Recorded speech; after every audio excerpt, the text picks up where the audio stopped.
തൃശൂരിൽ നടക്കുന്ന ആഭ്യന്തരമന്ത്രി രമേശ് ചെന്നിത്തലയുടെ പരിപാടിയിലേക്ക് ആളുകളെ എത്തിക്കാൻ ബസ് ഉടമകളോടും ഓട്ടോ തൊഴിലാളികളോടും ആവശ്യപ്പെട്ട് പോലീസ്. തൃശൂർ സിറ്റി പോലീസ് ഞായറാഴ്ച സംഘടിപ്പിക്കുന്ന പരിപാടി വിജയിപ്പിക്കാൻ ആളുകളെ എത്തിക്കാൻ ആവശ്യപ്പെട്ട് ട്രാഫിക് പോലീസിലെ ഉദ്യോഗസ്ഥരാണ് ബസ് ഉടമകൾ, തൊഴിലാളികൾ, ഓട്ടോ തൊഴിലാളികൾ എന്നിവർക്ക് നിർദ്ദേശം നൽകിയത്. ശനിയാഴ്ച വാട്സാപ്പ് വഴി ഉദ്യോഗസ്ഥൻ അയച്ച ശബ്ദ സന്ദേശം പുറത്തു വന്നിട്ടുണ്ട്. അതാദ്യം ഒന്ന് കേൾക്കാം. നമസ്കാരം, ഞാൻ ലീലാഗോപനാണ്, ട്രാഫിക് എസ്ഐ. അപ്പൊ നമുക്ക് നാളെ ബഹുമാനപ്പെട്ട ചെന്നിത്തല മിനിസ്റ്റർ, ആഭ്യന്തരമന്ത്രി ചെന്നിത്തല മിനിസ്റ്റർ പങ്കെടുക്കുന്ന ഒരു പ്രോഗ്രാം ഉണ്ട്. അത് നമ്മുടെ പത്തായപ്പുരയുടെ നേരെ മുമ്പില് നമ്മുടെ ആഗസ്റ്റ് 15-നും ജനുവരി 26-നൊക്കെ പോലീസ് കൊടി ഉയർത്തില്ലേ, ആ ഭാഗത്താണ് പരിപാടി വെച്ചിട്ടുള്ളത്. അപ്പൊ നമുക്ക് എന്താ വേണ്ടതെന്ന് വെച്ച് കഴിഞ്ഞാല് നമുക്ക് അദ്ദേഹത്തിന്റെ ആ പ്രോഗ്രാം വിജയിപ്പിക്കണം. അപ്പൊ നമുക്ക് മാക്സിമം ആളവിടെ ഉണ്ടായിരിക്കണം കേട്ടോ. അത് ഞാൻ ബസ് തൊഴിലാളികളുടെ യൂണിയനിലേക്ക് ഇട്ടിട്ടുണ്ട്, നിങ്ങളുടെ INTUC-യുടെ ഓട്ടോറിക്ഷ തൊഴിലാളികളുടെ യൂണിയനും അതിലൊക്കെ ഇട്ടിട്ടുണ്ട്. അപ്പൊ എൻ്റെ നിന്ന് ആരെങ്കിലും വിട്ടു പോയിട്ടുണ്ടെന്ന് വെച്ച് കഴിഞ്ഞാൽ അവരെയൊക്കെ നമ്മൾ അങ്ങോട്ട് കൊണ്ടുവരണം. ആ കൊണ്ടുവന്നിട്ട് അതിൽ പങ്കെടുപ്പിക്കാനുള്ള ശ്രമം നടത്തണം. ഓക്കെ, ഇത് മറക്കരുത്, ഇത് ഉപേക്ഷ വിചാരിക്കരുത് കേട്ടോ. സാരംഗ് കൂടി ചേരുകയാണ്. സാരംഗെ, നിർബന്ധിച്ച് ആളുകളെ പരിപാടിക്ക് എത്തിക്കുകയാണ്, ഇങ്ങനെയൊക്കെയാണോ ആഭ്യന്തരമന്ത്രി പങ്കെടുക്കുന്ന ഒരു പരിപാടിയുടെ സ്വീകാര്യത ഉറപ്പിക്കേണ്ടത്? എന്താണ് വിവരങ്ങൾ?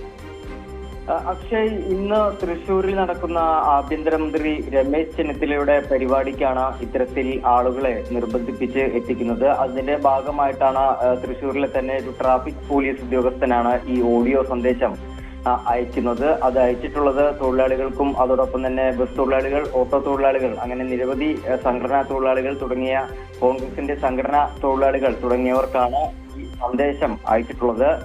വാട്സപ്പ് വഴി 1 മിനിറ്റ് ദൈർഘ്യമുള്ള ശബ്ദ സന്ദേശമാണ് അദ്ദേഹം, ആ ഉദ്യോഗസ്ഥൻ, അയച്ചത്. ഒരുപക്ഷെ ഈ പ്രതികാര നടപടി ഭയന്നായിരിക്കും ഈ തൊഴിലാളികളും അതോടൊപ്പം തന്നെ ഓട്ടോ തൊഴിലാളികളും ബസ് തൊഴിലാളികളും ഒക്കെ തന്നെ അവരുടേതായിട്ടുള്ള വേറെ ഗ്രൂപ്പുകളിലേക്കും ഈ ഓഡിയോ സന്ദേശം അയച്ചിട്ടുണ്ട്. എന്നിട്ട് നിർബന്ധമായിട്ടും ഇത്തരത്തിലൊരു പരിപാടിയിൽ എത്തണം എന്നുള്ളൊരു കാര്യം കൂടി അവരും അവരുടേതായ രീതിയിൽ മറ്റ് തൊഴിലാളികളെയും അതോടൊപ്പം തന്നെ അവരുടെ സുഹൃത്തുക്കളെയും ഒക്കെ തന്നെ അറിയിച്ചിട്ടുണ്ട് എന്നാണ് മനസ്സിലാക്കാൻ കഴിയുന്നത്.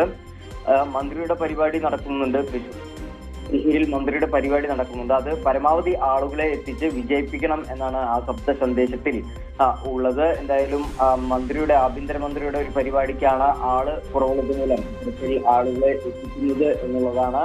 പലരും ഈ ഏതെങ്കിലും തരത്തിലുള്ള നടപടികൾ ഭയന്നുകൊണ്ടായിരിക്കും ഒരുപക്ഷെ ഈ സന്ദേശം പരസ്പരം കൈമാറുന്നതും അല്ലെങ്കിൽ ഇന്ന് നടക്കുന്ന പരിപാടിയിലേക്ക് എത്തിച്ചേരുന്നതും.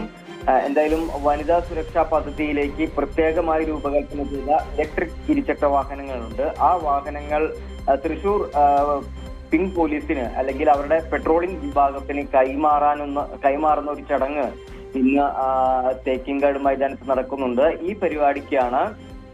പരിപാടിയിൽ ഉദ്ഘാടനം എന്ന് പറയുന്നത് ആഭ്യന്തരമന്ത്രിയാണ്. അതുകൊണ്ടാണ് ഈ പരിപാടിക്കാണ് ഇത്തരത്തിൽ പരമാവധി ആളുകളെ സംഘടിപ്പിക്കണം എന്നുള്ള കാര്യം കൂടി പറഞ്ഞുകൊണ്ട് ഈ പോലീസിന്റെ ഭാഗത്തു നിന്ന് ഇത്തരത്തിലുള്ള ഒരു നടപടി ഉണ്ടായിട്ടുള്ളത്. ശരി, സാരംഗ് PS ആണ് വിവരങ്ങൾ നൽകി.